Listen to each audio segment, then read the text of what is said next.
Episode 2 की starting में हमें एक रिको नाम के बंदे को दिखाया जाता है और एपिसोड 1 के एंडिंग में मैंने जिस गैंग के बारे में बताया था, रिको उसी गैंग का लीडर है। रिको के पिताजी की मौत हो गई होती है और वो अपने पिताजी को श्रद्धांजलि दे रहा होता है। तभी उसी वक्त रिको के पास एलेक्स का फोन आता है। एलेक्स रिको को अपने अड्डे पे बुलाता है क्योंकि वहां बहुत बड़ी गड़बड़ हो गई थी। फिर रिको अपने अड्डे पे पहुंचता है। रिको के गैंग के सारे लोग रिको से नाराज है क्योंकि उनके बीच एक डील हुई थी, जो चीजें पारी और ब्लेड चुरा के लाएंगे उनको बेच के जो पैसा मिलेगा वो सारे लोगों में इक्वल बटेगा। लेकिन ऐसा हुआ नहीं था क्योंकि ब्लेड जो है अब मिल नहीं रहा था और इन लोगों को लग रहा था कि ब्लेड जो है वो सारा पैसा लेके भाग चुका है। और उसी वक्त रिको जो है पारी के पास जाता है, उसे टॉर्चर करता है और उससे पूछता है कि बताओ ब्लेड कहाँ है और वो बैग कहाँ है जिसमें चोरी का सारा सामान था। पर पारी को कोई भी इंफॉर्मेशन नहीं होती है और वो नहीं जानता था कि ब्लेड कहाँ चला गया है। यहाँ रिको पारी को बोलता है तू ऐसे मुंह नहीं खोलेगा, बॉस आके ही तुझे सारी चीजें बताएंगे। और यहाँ में पता चलता है कि रिको को भी कोई कंट्रोल करता है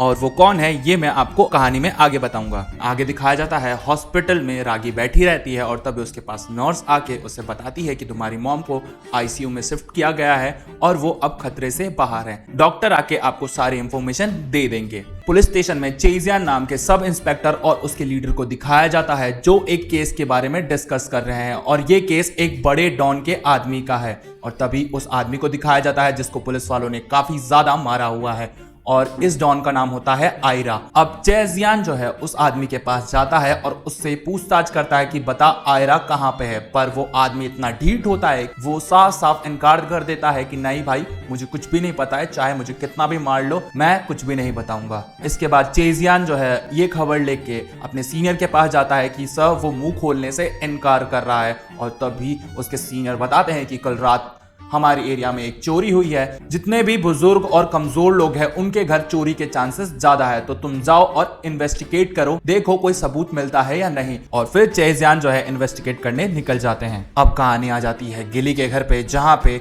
गिली के सारे दोस्त परेशान बैठे रहते हैं और गिली ने रात को हुए कांड के बारे में सब कुछ बता दिया होता है अपने दोस्तों को और उसी वजह से उसके दोस्त काफी ज्यादा डरे हुए होते हैं। बाला ब्लेड का चेहरा भी देखता है और वो काफी ज्यादा डर जाता है। वो आके बहुत ज्यादा डांटने लग जाता है गिली को और तब भी इसके दोस्त बोलते हैं कि अब तो हमें कुछ करना ही पड़ेगा। और फिर संतोष इरई को बोलता है कि तू ये सारी बातें अपने फादर को बता दे क्योंकि तेरे पापा पुलिस इंस्पेक्टर हैं और वो हमारे लिए कुछ जरूर करेंगे। तभी गिली बोलता है तू पागल हो गया है क्या, मैं अभी तो अपने मॉम और डैड से मिलने वाला था, अगर उनको पता चल गया तो वो मुझे जेल में डाल देंगे, जिस वजह से मैं अपनी मम्मी पापा से कभी नहीं मिल पाऊंगा। और इन सब चीजों को देख के संतोष काफी डर जाता है और वो उठ के वहां से जाने लग जाता है। और तभी इरई जो है उसे रोकता है और बोलता है कि देख अगर तू कभी ऐसी मुसीबत में रहता तो हम सब भी तेरे साथ खड़े होते, तो तुझे अब गिली का साथ देना ही पड़ेगा। अब गिली के सारे दोस्त बातें करने लग जाते हैं कि हमें क्या करना चाहिए और तभी गिली फ्रस्ट्रेट होके खड़ा होता है और सबको बोलता है कि तुम लोग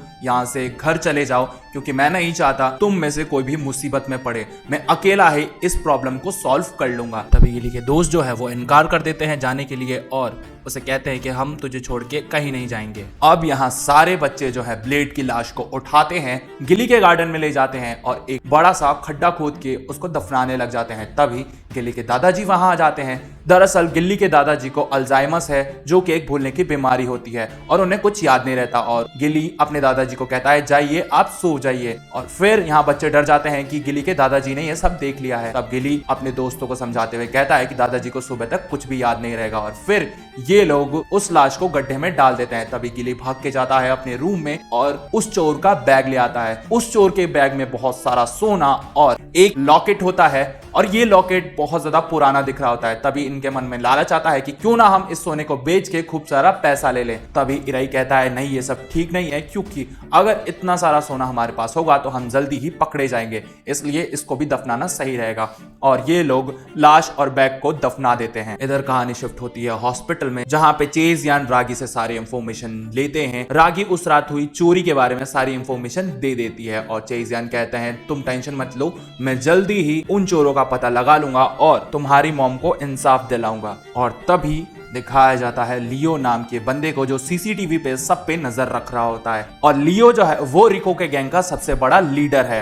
रिको का जब फोन आता है तो वो लॉकेट के बारे में बात करते हैं। ये लॉकेट बहुत ज्यादा बेशकीमती है और ब्लेड और पारी ने ये लॉकेट म्यूजियम से चुराया था, इसीलिए रिको जो है काफी ज्यादा परेशान है और लियो ने उसको ये ऑर्डर दिया है कि जल्दी से जल्दी ब्लेड का पता लगाओ और तभी ये एपिसोड जो है खत्म हो जाता है। अगर आपको वीडियो अच्छी लगी हो तो इसे लाइक कर दें और इस वेब सीरीज के सारे एपिसोड देखने के लिए चैनल को सब्सक्राइब कीजिए। प्लेलिस्ट आपके सामने आ रही है, क्लिक कीजिए और एंजॉय करिए इस वेब सीरीज को।